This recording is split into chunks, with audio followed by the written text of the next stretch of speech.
हाय kids, आपण मागच्या plant डाएटच्या पार्टमध्ये फोटोसिंथेसिस आणि त्यासाठी नेसेसरी फॅक्टर्स यांचा थोडासा अभ्यास केला होता.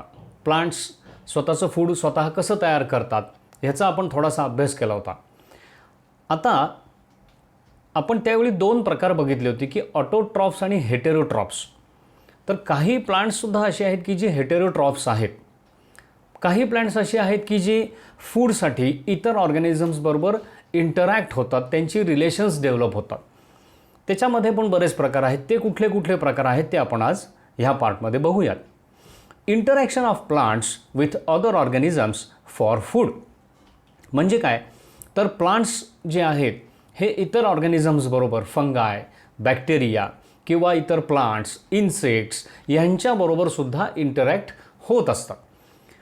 Plants grow in different regions of environments where the plants might not get nutrients and minerals easily. आपण बघतो की अर्थवरती सगळीकडे लाईफ आहे, त्यामुळं अर्थवरती आपल्याला सगळीकडे प्लांट्स आपल्याला दिसून येतात. डीप सीमध्ये प्लांट्स आहेत, हाय माउंटन्सवरती प्लांट्स आहेत, व्हॅलीजमध्ये प्लांट्स आपल्याला दिसून येतात. So we find plants everywhere. डेझर्टमध्ये आहेत, तसंच रेन फॉरेस्ट पण आहेत. म्हणजे काय की वेगवेगळ्या एन्व्हायरमेंटमध्ये, वेगवेगळ्या कंडिशनमध्ये, वेगवेगळ्या सॉईलमध्ये ही प्लांट्स ग्रो होत असतात. मग आता बऱ्याच वेळेला असं होतं की त्या एन्व्हायरमेंटमध्ये किंवा त्या सॉईलमध्ये प्लांटला आवश्यक असणारी नेसेसरी न्यूट्रियंट्स कधीकधी अवेलेबल होत नाहीत.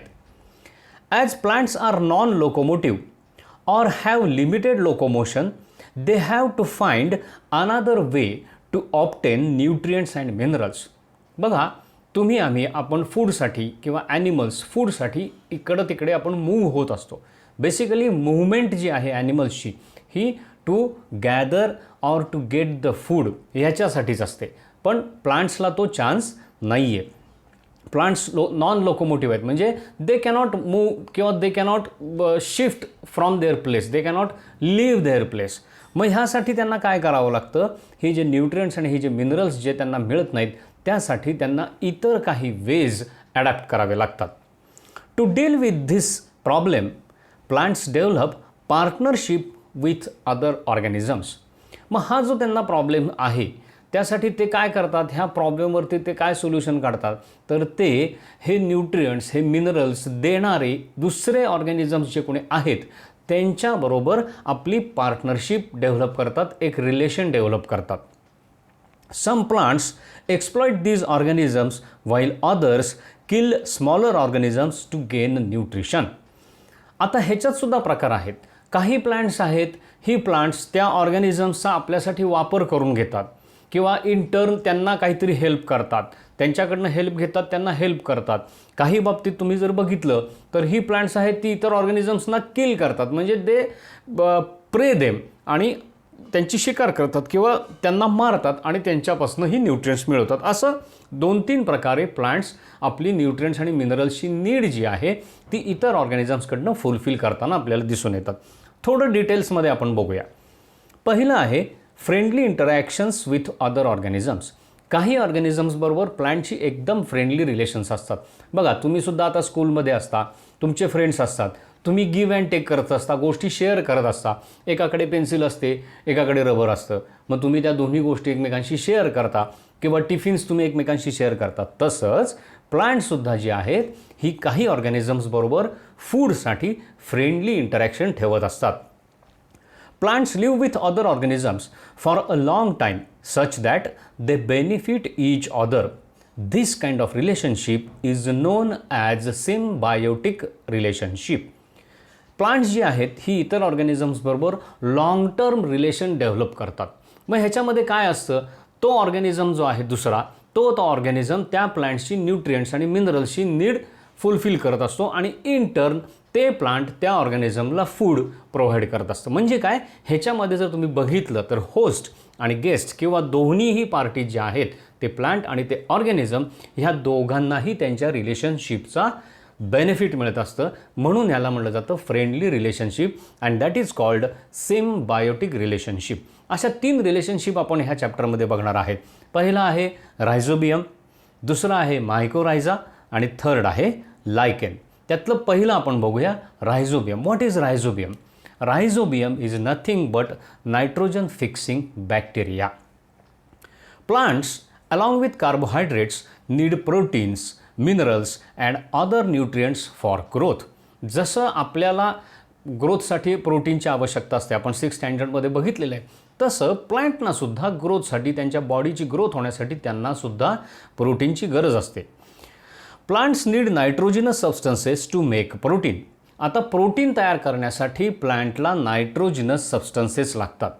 प्रोटीनमध्ये नायट्रोजनचे मोलेक्युल्स पण असतात. नायट्रोजनच्या मोलेक्युल्सशिवाय प्रोटीन तयार होऊ शकत नाही.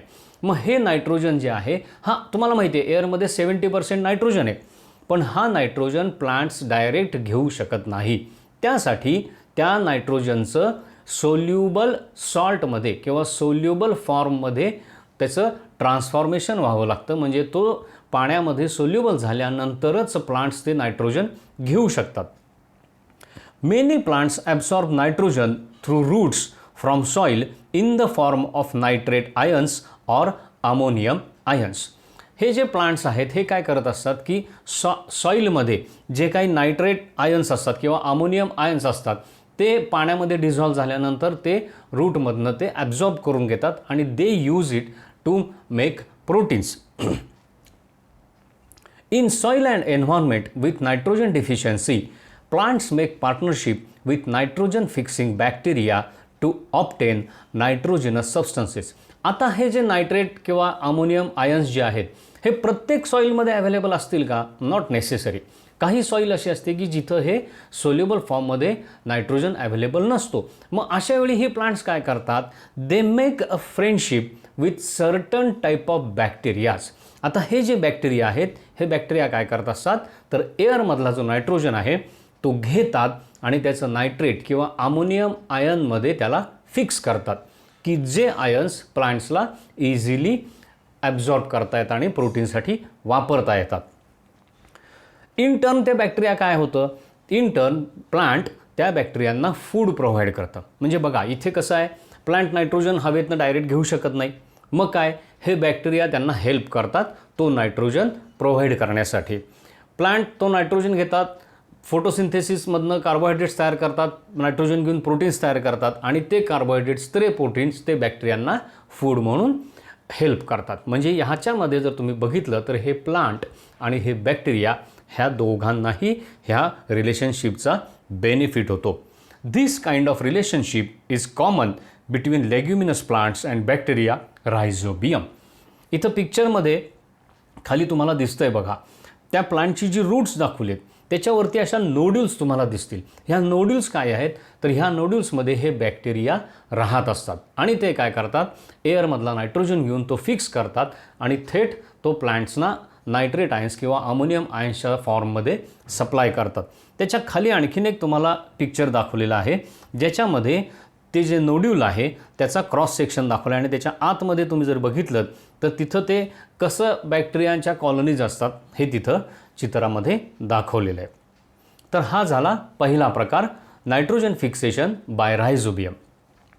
These bacteria are found living in roots of plants like peas, gram, beans, etc. आता हे जे बॅक्टेरिया असतात, मगाशी जे चित्र बघितलं आपण इथं खाली जे दिसतंय हे पीज, ग्राम्स, बीन्स हे जे लेग्युमिनस प्लांट्स आहेत की ज्याच्यातून आपल्याला प्रोटीन्स मिळतात, अशा प्लांट्सच्या रूटमध्ये हे बॅक्टेरिया राहत असतात.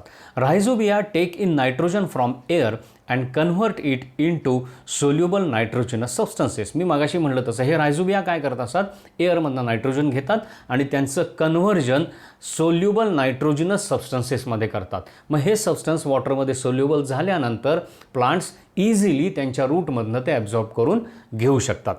Plants take this substances and make proteins and provide nutrients to bacteria. म्हणजेच काय, मगाशी आपण चर्चा केली तसं की प्लांट्स हे सबस्टन्सेस बॅक्टेरियापासून घेतात, स्वतःची प्रोटीनची नीड फुलफिल करतात, नायट्रोजनची नीड फुलफिल करतात आणि इन टर्न त्या बॅक्टेरियांना ते न्यूट्रिएंट्स किंवा फूड्स प्रोव्हाइड करतात. दुसरा ह्याच्यातला प्रकार आहे plant and fungi symbiosis. Mycorrhiza हे त्याचं एक्झाम्पल आहे. Fungi grow on the surface of roots of the host plant. आता तुम्ही इथं चित्रात शेजारी बघताय की त्या प्लांटची रूट सगळी जमिनीमध्ये किंवा सॉईलमध्ये पसरलेली आहेत आणि त्याच्यावरती व्हाईटिश ग्रोथ तुम्हाला दिसते आहे किंवा खाली हातामध्ये जे सॉईलचा जो लंप घेतलेला आहे त्याच्यामध्ये काही रूट्स दिसत आहेत आणि त्याच्यावरती तुम्हाला व्हाईट कलरचं असं हेअर लाईक ग्रोथ दिसते. That is nothing but fungus. हे फंगस काय करत असतं की त्या रूट्सवरती ते त्या सरफेसवरती स्वतःला अँकर करून घेत असतं. फंगाय increases the surface area for the absorption of water and supplies plant with phosphate and other minerals from soil. तुम्हाला माहिती आहे की प्लांट्सना वॉटर गरजेचं असतं. जेवढी रूट्स जास्त, जेवढा रूट्सचा सरफेस एरिया जास्त, तेवढं त्यांचं वॉटर इनटेक चांगल्या प्रकारे होऊ शकतो. मग जिथं वॉटर स्कॅरेसिटी असते किंवा जिथं पाणी कमी असतं अशा ठिकाणी तो सरफेस त्यांना पुरत नाही. अशा केसमध्ये हे फंगाय काय करतात, त्या रूटवरती ग्रो होतात आणि वॉटर ॲब्झॉर्प्शनचं काम त्या प्लांटसाठी ते करतात. म्हणजे ते वॉटर सॉईलमधनं घेतात आणि they supply it to that plant. त्याच्याबरोबरच फॉस्फेट किंवा इतर जी काही नेसेसरी मिनरल्स प्लांटला गरजेचे असतात ते सुद्धा सप्लाय करायचं काम हे फंगस करत असतं. In turn plant provides the fungi with sugar. फंगसचं फूड काय आहे तर शुगर, ग्लुकोज. बरोबर आहे. मग हे तर प्लांट बनवतच असतं, आपण फोटोसिंथेसिसमध्ये बघितलं आहे. मग हे शुगर ते फंगायला फूड म्हणून इन टर्न सप्लाय करत असतो. म्हणजे इथं ते प्लांट आणि ते फंगाय यांची फ्रेंडली इंटरॅक्शन किंवा फ्रेंडली रिलेशनशिप आहे. This is another example of symbiotic relation, mycorrhiza. त्याच्यानंतर पुढचं आहे अल्गी अँड फंगाय सिम्बायोसिस. काही अल्गीज अशा आहेत की त्यांना त्या ऑटोट्रॉफिक आहेत पण they don't grow in soil. त्यावरती कुठंतरी हँगिंग स्टोनवरती किंवा एखाद्या ट्रीच्या ट्रंकवरती ग्रो होत असतात. मग आता तिथं त्यांना ही मिनरल्स कशी मिळणार जी सॉईलमध्ये आहेत. मग तिथं ते काय करतात, काही विशिष्ट प्रकारच्या फंगसबरोबर आपली फ्रेंडली रिलेशन डेव्हलप करतात.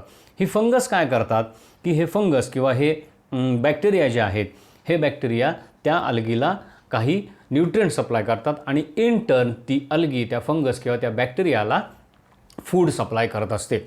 दिस type of symbiosis we found in लायकेन.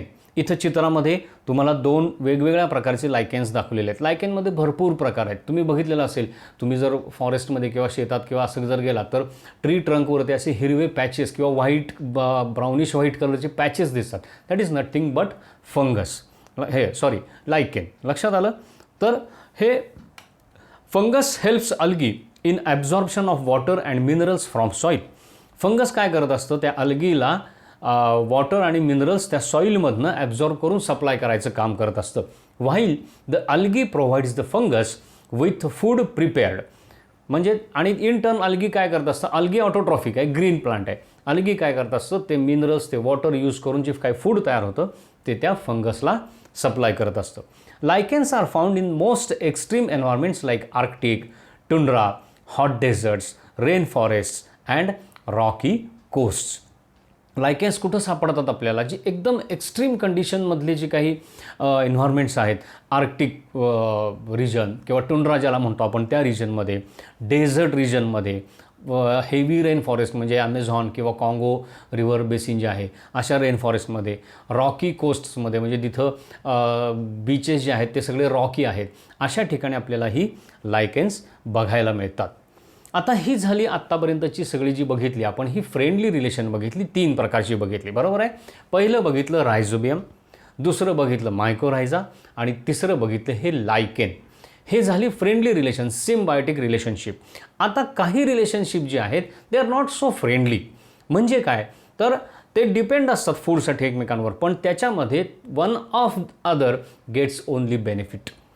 दोघांपैकी एकाना कोणाला तरी बेनिफिट मिळतो.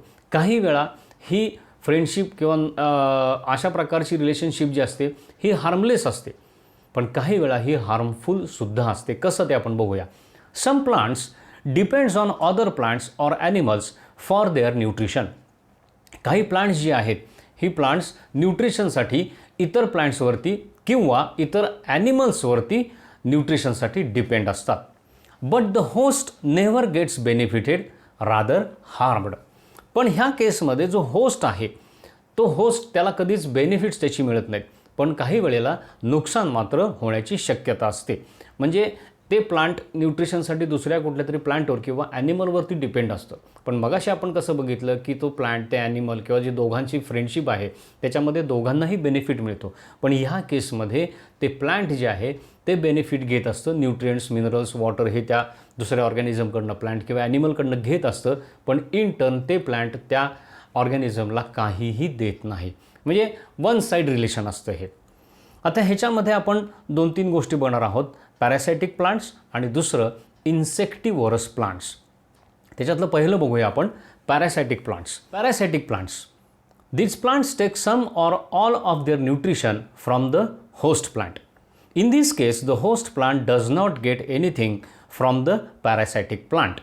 This type of relation between living organisms is called parasitism. Parasitism म्हणजे काय? एखादा ऑर्गॅनिझम दुसऱ्या ऑर्गॅनिझमवरती फूडसाठी, न्यूट्रिशनसाठी डिपेंड असतो. काही वेळेला तो फक्त न्यूट्रिशन तिथनं घेत असतो, काही वेळेला रेडी प्रिपेअर्ड फूडच तिथनं घेत असतो. ज्या केसमध्ये फक्त न्यूट्रिएंट्स घेतली जातात in that case it is called partial पॅरासायटिझम.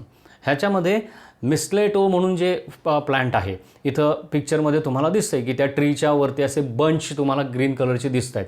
हे जे प्लांट आहे इट इज अ पार्शियल पॅरासायटिझम. ते प्लांट काय करत असतं की फक्त वॉटर आणि मिनरल्स त्या होस्ट प्लांटकडनं घेत असतं, पण फोटोसिंथेसिस मात्र स्वतः करत असतं. This is called partial parasitism. आणि दुसरा प्रकार ह्याच्यामध्ये आहे that is called total parasitism. इथं पिक्चरमध्ये तुम्ही जर बघितलं तर तुम्हाला त्या प्लांटवरती येलो कलरचे थ्रेड्स ग्रो झालेले दिसत आहेत. Some other plants depend completely on the host for sugar, water and minerals. आता काही प्लांट्स अशी आहेत की जे त्या होस्ट प्लांटकडनं डायरेक्ट त्या प्लांटनी तयार केलेलं फूडच घेत असतात. They themselves don't do photosynthesis. ते स्वतः फोटोसिंथेसिस करत नाहीत किंवा they are not capable of doing photosynthesis. ते काय करतात, होस्ट प्लांटवरती ग्रो होतात आणि त्यांच्याकडनं डायरेक्ट त्यांनी तयार केलेलं फूडच स्वतःसाठी वापरत असतात. कस्क्युटा, मराठी जलामध्ये आपण अमरवेल असं म्हणतो, is an example of totally parasitic plant. इथं जे पिक्चर दाखवलेलं आहे हे कस्क्युटा प्लांटचं पिक्चर आहे. It is identified by its thin stem without leaves, with leaves reduced to minute scales. आता हे जे प्लांट ओळखायचं कसं, तर कुठल्याही तुम्ही जर बघितलं एखाद्या फेन्सिंगला जी काही प्लांट्स लावलेले असतात त्याच्यावरती जास्त करून तुम्हाला हे असे येलो कलरचे थ्रेड्स ग्रो झालेले दिसतात. त्यांना लीव्ज नसतात, नुसते थ्रेड असे दोरा पडल्यासारखं किंवा असं तुम्हाला ते दिसेल. That is nothing but a cuscuta plant. आणि त्याला लीव्ज नसतात. ही लीव्ज जी असतात ही बऱ्याच वेळेला त्यांचं मॉडिफिकेशन झालेलं असतं मायन्यूट स्केल्समध्ये टू अँकर themselves with the host plant. Cuscuta shows modified roots called haustoria for purposes of sucking food. आता हे जे कस्कुटा प्लांट जे आहे ह्याच्यामध्ये त्याची जी रूट्स असतात ती मॉडिफाईड झालेली असतात. ही रूट्स काय करतात, it penetrates the host plant and connects to its phloem which carries food. ही जी रूट्स आहेत बेसिकली ह्या रूट्सना म्हटलं जातं हॉस्टोरिया.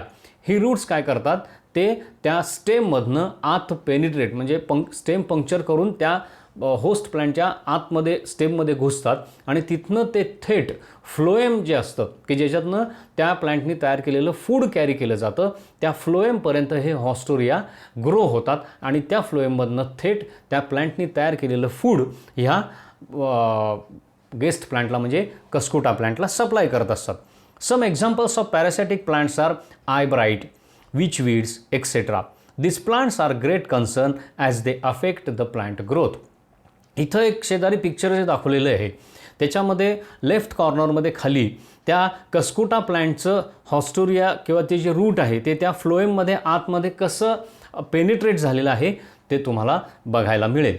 बेसिकली हे जे प्लांट्स असतात they R very harmful and very dangerous for host plant. कारण का, होस्ट प्लांट जे असतं ते फूड तयार करत असतं, पण ही प्लांट्स काय करत असतात, ते फूड त्या प्लांटला मिळू न देता मधल्यामध्ये स्वतःसाठी यूज करत असतात. अशा केसमध्ये त्या मदर प्लांटला किंवा जे होस्ट प्लांट आहे त्याला फूड सप्लाय होत नाही किंवा त्याला प्रॉपर वेनी फूड मिळत नाही आणि काही दिवसानंतर ते प्लांट जे आहे ते ड्राय होऊन डिके होतं. So this type of relationship is very dangerous. त्याच्यानंतर आपण बघणार आहोत इन्सेक्टिव्हरस प्लांट्स. तुम्हालाही माहिती आहे की काही प्लांट्स जे आहेत ही इन्सेक्ट्स खातात. दे किल द प्रे आणि they get their nutrition. Plants that grow in mineral deficient soil rely on animals specially insects to meet their requirements. काही ठिकाणी जर तुम्ही बघितलं तर काही ठिकाणची सॉईल अशी असते की त्याच्यामध्ये बिलकुल न्यूट्रिएंट्स किंवा मिनरल्स अवेलेबल होत नाहीत त्या प्लांट्सना जी गरजेची असतात ती. अशा केसमध्ये हे प्लांट्स काय करतात, ते इतर ॲनिमल्सवरती स्पेशली इन्सेक्ट्सवरती डिपेंड असतात त्यांच्या रिक्वायरमेंटसाठी. Also known as carnivorous plants. अशा प्लांट्सना आपण कार्निव्होरस प्लांट्स असं सुद्धा म्हणतो. Some common examples are Venus flytrap, pitcher plant, sundew plant and utricularia. इथं चित्रामध्ये तुम्हाला दाखवलेलं आहे. सगळ्यात वरती जे दिसतं आहे that is pitcher plant.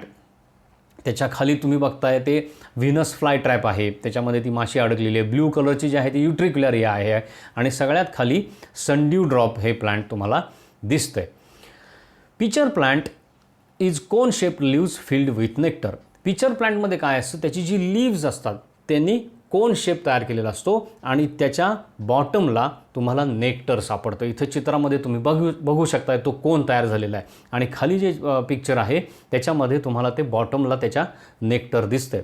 The cavity of leaves attract insects. आता ती कॅव्हिटी जर तुम्ही बघितली तर ती इतकी अट्रॅक्टिव्ह असते, ते लीफ इतकं अट्रॅक्टिव्ह असतं किंवा तो कोन जो असतो तो इतका ब्राईट कलर आणि अट्रॅक्टिव्ह असतो की ॲटोमॅटिकली इन्सेक्ट्स त्याच्याकडं अट्रॅक्ट होतात. Inside of leaves is smooth and slippery. आता तो जो कोन आहे त्याच्या आतली जी बाजू आहे ही स्मूथ आणि स्लिपरी असते. म्हणजे that if any insects sits on that side it gets easily inside that cone. त्याला तिथं अँकरिंग करता येत नाही, त्याला तिथं बसता येत नाही. तो घसरून काय होतो, त्या आतल्या कोनमध्ये पडून जातो. आता तो जो कोन आहे त्याला जर तुम्ही बघितलं खालच्या बाजूला तो कोन जो तुम्हाला दिसतोय त्याच्यावरती हेअर लाईक स्ट्रक्चर दिसतं. This stiff hair like structure is there present at the rim of that cone. आता ह्या हेअर्सचं काम काय आहे, ज्यावेळी एखादा इन्सेक्ट त्या कोनवरती किंवा त्या सरफेसवरती बसतो आणि हे हेअर ज्यावेळी डिस्टर्ब होतात त्यावेळी ते सेन्सरसारखं काम करतात आणि जो वरती फ्लॅप असतो तो फ्लॅप त्या कोनवरती ॲटोमॅटिक क्लोज होऊन जातो. म्हणजे काय झालं की तो जो इन्सेक्ट त्या कोनमध्ये आत गेलेला आहे तो त्या कोनमध्ये ट्रॅप झाला. The fluids at the bottom of the pitcher digest the insects. आता ते जे नेक्टरसारखं जे काही दिसतंय आतमध्ये it is not actually nectar, it is a digestive fluid. तो इन्सेक्ट ज्यावेळी त्या फ्लुइडमध्ये पडतो त्यावेळी त्याच्यामध्ये तो डिझॉल्व्ह होतो किंवा त्याच्यामध्ये त्याचं डायजेशन होतं आणि नंतर मग त्या डायजेस्ट केल्यानंतर त्याच्यामधली जी न्यूट्रिएंट्स आहेत हे ते प्लांट ॲब्झॉर्ब करून स्वतःच्या फूडसाठी वापरतं. म्हणजे काय, ही जी प्लांट्स आहेत पिचर प्लांट किंवा इतर जे आपण मगाशी जी एक्झाम्पल्स बघितली, ही प्लांट्स काय करतात, हे इन्सेक्ट्स कॅच करतात, त्यांचं डायजेशन करतात आणि त्यांच्या बॉडीतली मिनरल्स किंवा इतर न्यूट्रिएंट्स जी आहेत ही स्वतःची नीड फुलफिल करण्यासाठी वापरतात. That is why they are called carnivorous or insectivorous plants. Every insectivorous plant has different adaptations that enable and help digest their prey and absorb nutrients from their bodies. आता आपण adaptation हा chapter बघितलेला आहे. तर इथं जर तुम्ही बघितलं तर प्रत्येक प्लांटमध्ये इन्सेक्टिव्होरस प्लांटमध्ये त्याच्या वेगवेगळ्या पार्टमध्ये तुम्हाला मॉडिफिकेशन झालेलं दिसतं. व्हीनस फ्लाय ट्रॅप जर तुम्ही बघितला तर त्याचं लीफ जे आहे ते 2 लीफ अशी कोन तयार करतायत आणि त्याच्या साईडला तुम्हाला हेअर लाईक स्ट्रक्चर दिसतं. आतला जो एरिया आहे तो एकदम ब्राईट कलर्ड असतो आणि त्याला इन्सेक्ट अट्रॅक्ट होतो आणि त्या ब्राईट कलरवरती बसतो. तिथं थोडासा ग्लूसारखा सबस्टन्स असतो की ज्याच्यामध्ये तो इन्सेक्ट जो आहे तो स्टकअप होतो आणि ज्यावेळी त्या साईडच्या हेअर्सना सेन्सेशन होतं त्यावेळी काय होतं, ते ॲटोमॅटिक क्लोज होत जातात आणि तो इन्सेक्ट आतमध्ये ट्रॅप होतो. तसंच सनड्यू प्लांटमध्ये जर तुम्ही बघितलं तर त्याच्यावरती असे ड्यू ड्रॉप्स असल्यासारखं तुम्हाला चित्रामध्ये दिसते. त्याच्याकडे इन्सेक्ट अट्रॅक्ट होतात आणि त्याच्यावरती सुद्धा ग्लू लाईक सबस्टन्स असतो ज्याच्यामध्ये हे इन्सेक्ट्स काय होतात, ट्रॅप होतात आणि तिथं ते डायजेस्ट केले जातात. तर असं वेगवेगळ्या प्रकारे मॉडिफिकेशन्स किंवा ॲडॅप्टेशन्स तुम्हाला ह्या इन्सेक्टिव्होरस प्लांट्समध्ये दिसून येतात.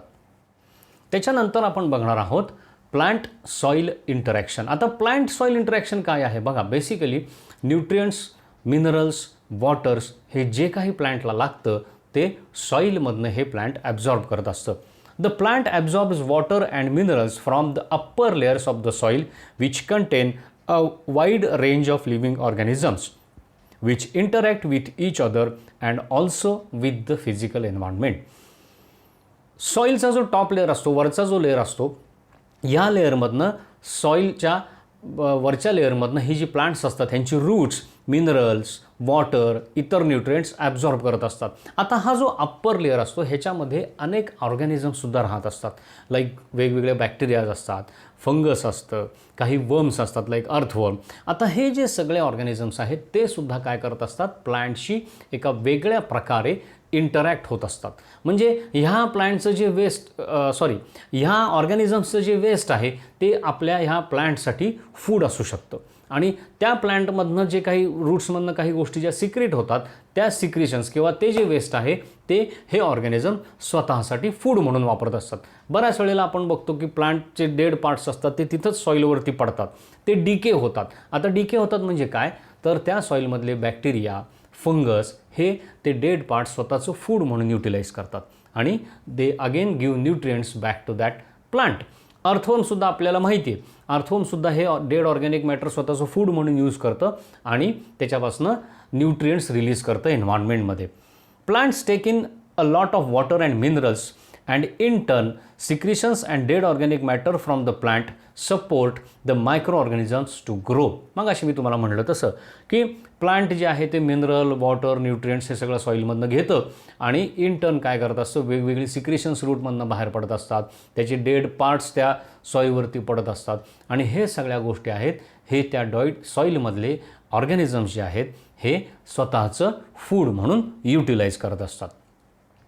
Some microorganisms from the soil form symbiotic relationship with the plant and helps provide nutrition. आपण मगाशी जे एक्झाम्पल बघितलं मायक्रोरायझा असेल किंवा रायझोबियम बॅक्टेरिया असेल, असे काही ऑर्गॅनिझम्स काय करतात, त्या प्लांटबरोबर फ्रेंडली रिलेशन ठेवतात आणि एकमेकांना ते सपोर्ट करत राहतात, एकमेकांना फूड किंवा नेसेसरी न्यूट्रिएंट सप्लाय करत राहतात. Other organisms decompose complex organic molecules from dead matter into simple compounds, which are either used by the plant or are released in environment. इतर जे काही ऑर्गॅनिझम्स आहेत ते काय करत असतात, हे जे प्लांटचे डेड पार्ट जे ह्या सॉईलवरती पडतात हे पार्ट जे आहेत हे स्वतःचं फूड म्हणून वापरतात आणि ते फूड म्हणून वापरल्यानंतर त्यातनं हे न्यूट्रिएंट्स ते रिलीज करतात, जे न्यूट्रिएंट्स तेच प्लांट पुन्हा वापरू शकतं किंवा ते न्यूट्रिएंट्स एन्व्हायरमेंटमध्ये रिलीज होतात. Some other organisms utilise it. These organisms are called saprophytes. हे जे ऑर्गॅनिझम्स आहेत कोणते, की जे डेड ऑर्गॅनिक मॅटर डिकम्पोज करतात, म्हणजे त्यांचे कॉम्प्लेक्स ऑर्गॅनिक मॉलिक्युल्स आहेत त्यांचं सिम्पल कंपाऊंड्समध्ये न्यूट्रिएंट्समध्ये ट्रान्सफॉर्मेशन करतात, अशा ऑर्गॅनिझम्सचं म्हणलं जातं सॅप्रोफाइट्स.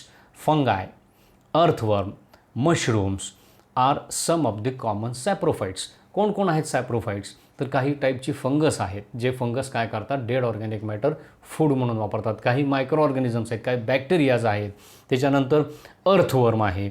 हे सगळे हे डेड ऑर्गॅनिक मॅटर स्वतःचं फूड म्हणून वापरतात आणि त्याच्यातनं हे न्यूट्रिएंट्स पुन्हा एन्व्हायरमेंटमध्ये रिलीज करत असतात.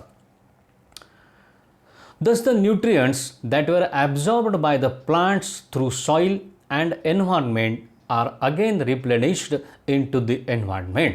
म्हणजेच काय झालं, कधी मागं केव्हा तरी त्या प्लांटनी त्या सॉईलमधनं ॲब्झॉर्ब केलेले जे न्यूट्रिएंट्स आहेत आणि त्यांचं कन्व्हर्जन ज्यांनी फूडमध्ये केलेलं आहे म्हणजे कॉम्प्लेक्स ऑर्गॅनिक मॉलिक्युल्समध्ये केलेलं आहे, हेच फूड किंवा हेच न्यूट्रिएंट्स पुन्हा ते प्लांट किंवा ते डेड पार्ट डिके झाल्यानंतर पुन्हा ते न्यूट्रिएंट्स एन्व्हायरमेंटमध्ये रिलीज केले जातात.